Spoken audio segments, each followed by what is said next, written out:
In the 21st century, the taxi industry is changing fast. It's now easier than ever to book a cab or to become a cab driver. Welcome to Watch Mojo News, the weekly series where we break down news stories that might be on your radar. In this installment, we're counting down 5 need-to-know facts about the ongoing war between Uber and traditional taxi companies. Number 5. What are the Uber and taxi wars?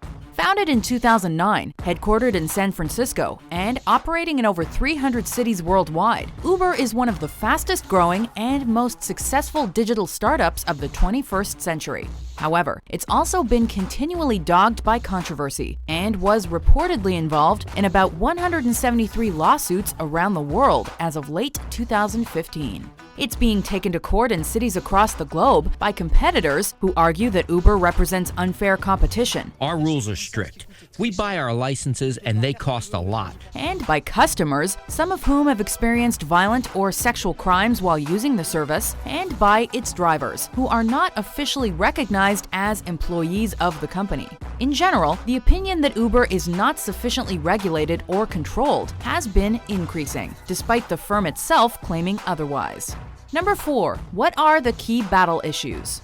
Protesters claim that drivers are not adequately vetted before they begin working for the company. Oh, you can't have gone to jail. You can't have had an accident in your car. Like, you can't drink and drive. Uber's opposition says that background checks aren't comprehensive enough, drivers aren't properly trained, there are no significant examinations, and that there aren't sufficient safety measures in place to stop an Uber driver from abusing or assaulting the customer. Cases of rape, sexual assault, and general violence have worryingly risen as Uber has grown, and critics point out the vulnerable position that riders can find themselves in. This man is accused of sexually assaulting a young woman who hired him as her Uber driver. Furthermore, for the honest and upstanding Uber driver, working for the ride-hailing app isn't always a good thing either. One of the major points of contention with the company is that it does not recognize its drivers as employees, but rather as contractors. As a result, Uber drivers do not qualify for things like health insurance, overtime, or other workers' benefits.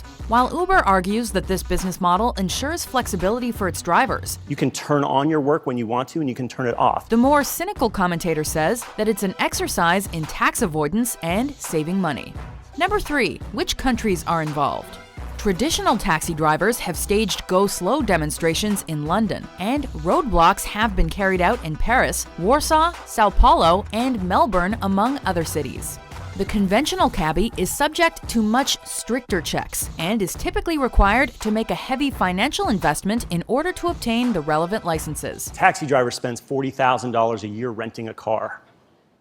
That should be a Bentley that you're riding around in. But in the modern world, their investment is met with increasingly less clients as more people choose to use Uber. And so, protests have broken out on an international scale. Anti-Uber incidents grew increasingly more commonplace throughout 2015 in particular, and the rising bad publicity is encapsulated in North America. Uber's problems in the US began in May 2011, when it received a cease and desist letter from the San Francisco authorities. Since then, there have been multiple protests by taxi companies, as well as from within their own ranks. In 2015, Uber drivers in California mounted a class action lawsuit against the company in a bid to be given more recognition.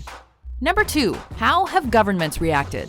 Various pieces of legislation have gradually crept in around the world. In Spain and Italy, the company is fully banned, as it is in other cities such as Brussels and Rio de Janeiro.